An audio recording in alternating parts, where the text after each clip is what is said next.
लिए हम अति दुखद समाचार से आपको अवगत करें। हम लोग बड़े भ्रम में हैं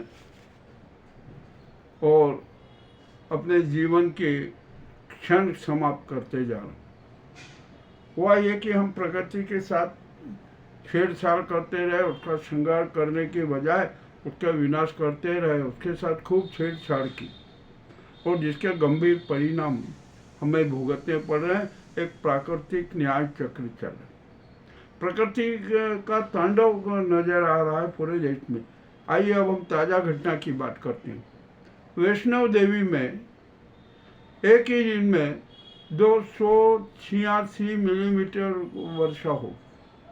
उस वर्षा के कारण पहाड़ों की जो मिट्टी थी, जो उनको जो पकड़ रखे थे, वो खिसक गई और पहाड़ दरकने लगे, दरिया बहने लगा। पानी का जल कहर इतना चढ़ा कि अब बचना मुश्किल हो गया। जहाँ तक अभी जानकारी के सूत्रों के अनुसार 37 लोगों की मौत हो चुकी है और अनेक लोग लापता हैं, उनकी खोज की जा रही है। इस प्रकार का ये जल तांडव माता वैष्णो देवी के दरबार में हुआ। ये सब हमारे कुकर्मों का परिणाम है। हमने प्रकृति के साथ छेड़छाड़ की और जो प्रकृति को दिया ना, प्रकृति हमें वही वापस कर रही। ये जम्मू कश्मीर में बाढ़ के हालात बहुत नाजुक हो गए, वहाँ की बात नहीं है। पंजाब में भी बड़ी स्थिति गंभीर होती जा रही है, हिमाचल में भी गंभीर स्थिति होती जा रही है, असम में भी गंभीर स्थिति हो रही है बाढ़ की, और राजस्थान में तो इतनी भयंकर स्थिति हो गई है कि जिसकी कोई सीमा नहीं। पंजाब में भी हाहाकार मचा हुआ है जल क्रांति को लेकर। ये सारे के सारे कष्ट हम उठा रहे हैं। ये एक प्रकृति का न्याय चक्र चल रहा है। प्रकृति हमें वही वापस कर रही है जो हमने प्रकृति को दिया। अरे हम कुछ समझ ही नहीं पा रहे हैं, हम अपने आप को इंसान ही नहीं मान रहे। हम जो एक हमारी नीति नियत इतनी खराब हो चुकी है, भ्रष्ट हो चुकी है कि जिसकी कोई सीमा नहीं।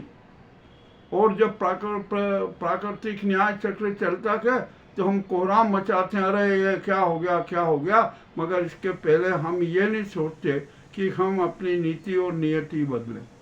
ये नहीं हो रहा, ऐसा होना चाहिए। और यहाँ पर तो हमारे देश में तो एक बड़े विचित्र हालत हो गई। हम 147 करोड़ जनता में से दशमलव में होंगे जो आत्मचिंतन करते होंगे, जो प्रकृति के रक्षण के लिए, संरक्षण के लिए, श्रृंगार के लिए सक्रिय रहते हैं।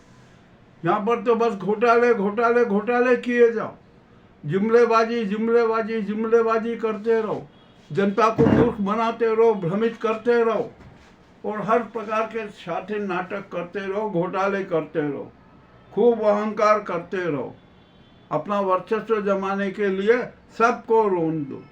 और हमारे यहाँ तो बड़ी विचित्र हालत है। अपने यहाँ पर सत्य की, विधान की, संविधान की, मानवीय मूल्यों की, नैतिकता की और सनातन धर्म के राष्ट्र पर भी हमारे यहाँ के जो ये सत्ताधीश हैं, राष्ट्र संचालक हैं और जो धनखोर है ना, वो अपने स्वार्थी महल बना रहे हैं, धनवादी महल बना रहे हैं। ये किसी से छिपा नहीं है, सब कुछ खोला है, पूरा घोटाला घोटाला, हर तरफ घोटाले घोटाले हो रहे हैं। तो अब हमें यहाँ पर एक बात कहने में हमें जरा सी भी तनिक हिचक नहीं है कि आप नाम बदलने में माहिर हो ना, आप नाम बदलिए तो भारत का नाम भी घोटाला भारत का रख लीजिए। अब तो यही रखना पड़ेगा, कदम कदम पर घोटाले, कहाँ कहाँ घोटाले नहीं। अरे संसद में झूठ बोलते हो, लाल किले की प्राचीर से झूठ बोलते हो, तिरंगे के तले झूठ बोलते हो, और क्या इससे ज़्यादा घृणित काम हो सकता है। हम कितने हमारी कितनी नीति नियत खराब हो चुकी है जिसकी कोई सीमा नहीं। और जब ऐसा चरित्र हो जाता है तो प्रकृति का न्याय चक्र दंड देने के लिए सक्रिय हो जाता है। अभी जो आफतें आई है ना, ये सब प्राकृतिक दंड है, ये बात भी ध्यान रख लीजिए। और जब तक हम नहीं सुधरेंगे हम अपने आप से दूर हो गए, हमें अपना खुद का ही संज्ञान नहीं कि हम क्या हैं। जब हम ऐसी स्थिति में हैं तो हमारी रक्षा कोई नहीं कर सकता। अकाल मृत्यु का शिकार हमें होना ही पड़ेगा, ये भी तय है।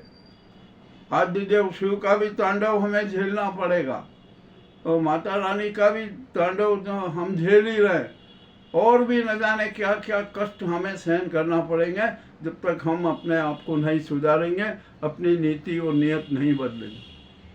अरे हम सबको मूर्ख बना रहे हैं, गद्दारी कर रहे हैं, हम जैसे लोग हैं, हम राष्ट्र के जैसे लोग हैं, हम विश्वासघाती हो गए, हम टोपेबाज हो गए, हम अहंकारी हो गए।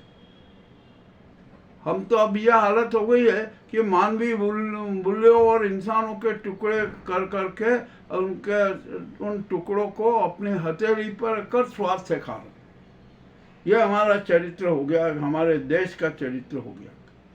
आखिरकार इस घृणित स्थिति के लिए जवाबदार कौन, ये 147 करोड़ जनता को भी सोचना पड़ेगा।